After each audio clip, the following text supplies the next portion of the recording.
After 5 rounds of the 2022 Formula 1 season, it's fairly clear to most people that Red Bull have the edge on Ferrari. This is off the back of every Mercedes fan saying they were going to dominate this year because they didn't focus on the 2021 season as much, while Red Bull finally looked like a faster team than Mercedes in the turbo hybrid era. And now, if they can keep a hold of their reliability issues, Red Bull appear to be the favourites for this season's championship too.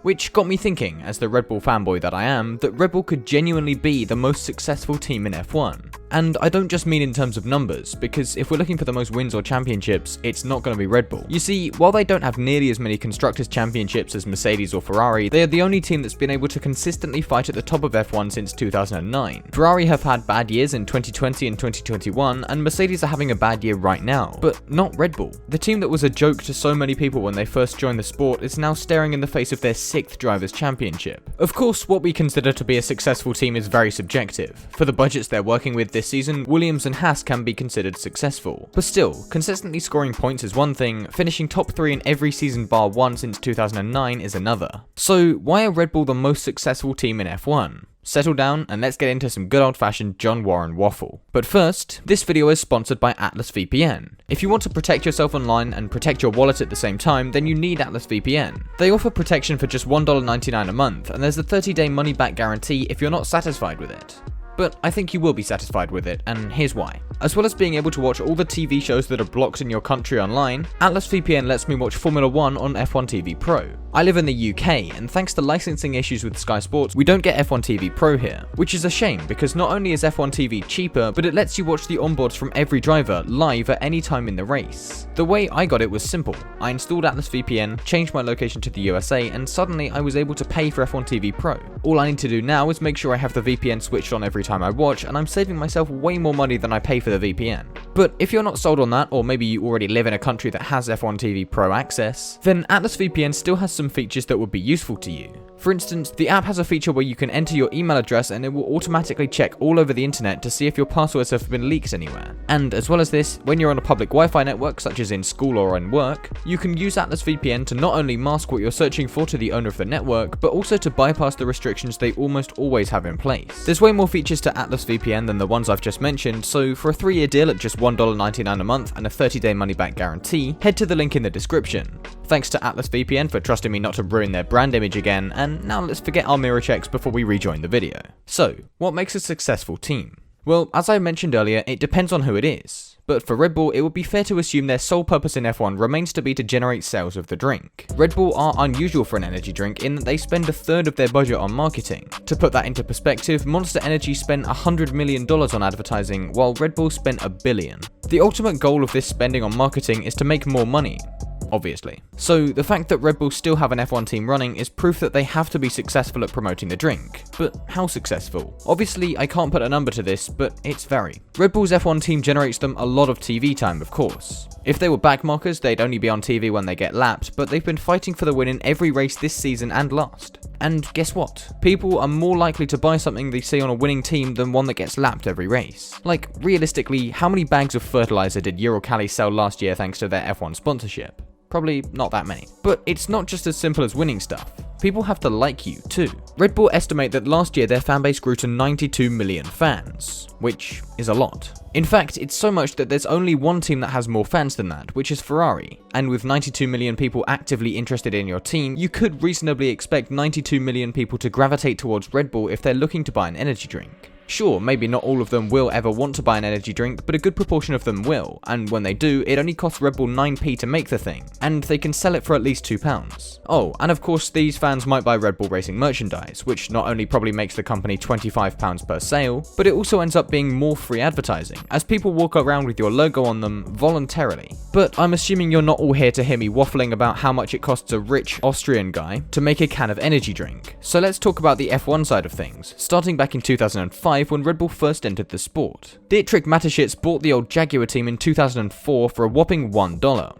Yes, really. Of course, this wasn't without catches, so in return for having a Formula 1 team for less than the price of one of his drinks, Mateschitz had to invest $400 million into the team over the following 3 seasons. Anyway, Red Bull hired Christian Horner as the team principal, and he's stayed with the team ever since. On a separate note, I think Horner's leadership has been perfect for the team. I know he's not everyone's cup of tea, but I think he and the Red Bull team are the same genre of person. Does that make sense? Maybe it's just me. I'm not going to waste your time going through every single race result for the team because you could very easily go and do this yourself. So let's fast forward a bit to the following year, where Red Bull decided that having one team wasn't enough. And so, after buying the failing Minardi team, they founded Toro Rosso. Toro Rosso is of course Italian for Red Bull, but more importantly than the team having the same name, having a second team meant two other things. The first is a very simple one. Having 4 cars on the grid that say Red Bull on the side means double the advertising for your brand. And the second is that Red Bull as a racing team could now use this second team as a sort of testing ground for their drivers before they get put into the main one. Now, of course, Mercedes do a similar thing with Williams, but as far as I'm aware, there aren't any other teams that have gone to this extent of actually owning a team for this sole purpose. And while we're on the subject of this junior team, let's talk about the Red Bull Junior program. Now, there is literally zero debating that the Red Bull Junior program is the best one on the grid. It takes in and looks after the most drivers and gets the most drivers through to F1. Some of you may already be aware of this, but on the 2022 F1 grid, there are 8 drivers who have at one point in their career been affiliated with Red Bull, of which just 1 has come from outside the junior program. Is that not crazy? The fact that Red Bull has played a part in putting a third of the grid where they are today. And that's just the people still driving. Over the years, the Red Bull Junior program has put 15 drivers in F1. That's almost 1 for every season they've been in the sport. Now, of course, you could look at it the other way around and say that if Red Bull is putting a driver a year in F1, then they are replacing their drivers too quickly. But in my Red Bull-filled mind, I see that as a good thing. It shows that Red Bull are not just putting drivers in F1 for the money or for the sake of it. They're genuinely seeking the best drivers in the world so that they can not only fill a space on the grid, but make the best use of it they can. And sure, that's a lot of pressure on the drivers to perform, but that's what F1 is all about. If you can't perform when you need to, then why should you be given the benefit of the doubt? Of course, that's just my opinion, and I know full well that if I was in the Red Bull Junior program, I wouldn't enjoy the pressure. But if I got to F1, then I'd know with absolute certainty it was because I'm good enough for it. So to say the Red Bull Junior program has been successful would be an understatement and a half.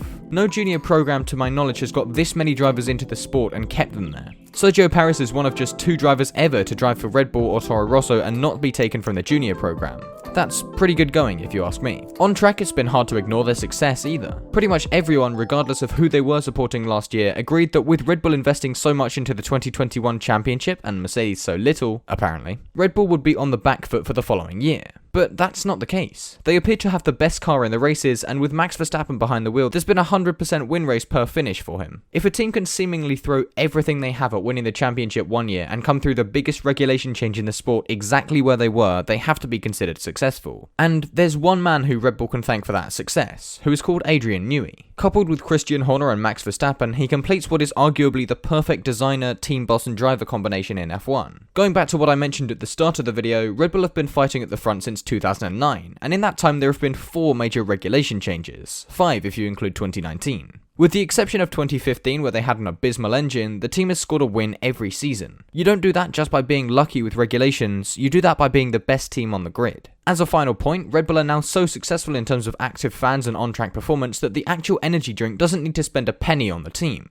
The team gets $100 million per year for 5 years with Oracle as a title sponsor and $50 million per year for 3 years from Bybit. That's $150 million just from the 2 title sponsors, and the budget cap this year is $150 million. Excluding driver salaries, that means that Red Bull are able to run their team for free for the next 3 years, and for basically free up until 2027. Couple that with the tons of smaller sponsors Red Bull has and the tons of prize money they keep winning, and it's fair to assume that this energy drink company isn't paying much, if anything, for an estimated $250 million per year's worth in advertising. Considering Red Bull Racing was profitable before the budget cap came in, it would be a fair guess that now there's a limit on how much they can spend, they must be extremely profitable now. They've consistently been considered one of F1's top teams since 2009. They've brought 15 drivers into the sport so far, and they're essentially being paid to promote themselves. So it would be fair to say that Red Bull are the most successful team in Formula 1.